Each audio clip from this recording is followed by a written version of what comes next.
রমজান মাস উপলক্ষে বাণিজ্য মন্ত্রণালয়ের সঙ্গে আলোচনা হয়েছে উল্লেখ করে বাজারে সয়াবিন তেলের ঘাটতি থাকবে না বলে জানিয়েছেন ধর্ম বিষয়ক উপদেষ্টা ডক্টর আ.ফ.ম. খালিদ হোসেন।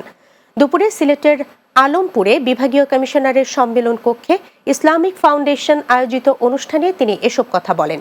এ সময় ভোগ্য পণ্যের দাম রমজান মাসে সাধারণ মানুষের নাগালে রাখতে ব্যবসায়ীদের প্রতি আহ্বান জানান ধর্ম বিষয়ক উপদেষ্টা। তিনি জানান, ভোগ্য পণ্যের দাম যাতে না বাড়ে সেজন্য মোবাইল কোর্ট পরিচালনার পাশাপাশি থাকবে তদারকি। নিম্ন আয়ের মানুষের জন্য বাজারে জিনিসপত্রের দাম সহনীয় পর্যায়ে রাখতে ভূমিকা রাখবে এই সরকার বলেও জানান ধর্ম বিষয়ক উপদেষ্টা।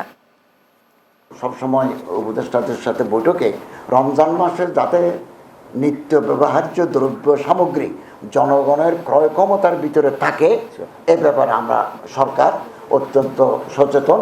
এখানে পুলিশের আছেন, এসপি সাহেব আছেন, বিভাগীয় কমিশনার আছেন, ওনারা বাজার মনিটর করবেন, ম্যাজিস্ট্রেট দিয়ে ওনারা করবেন।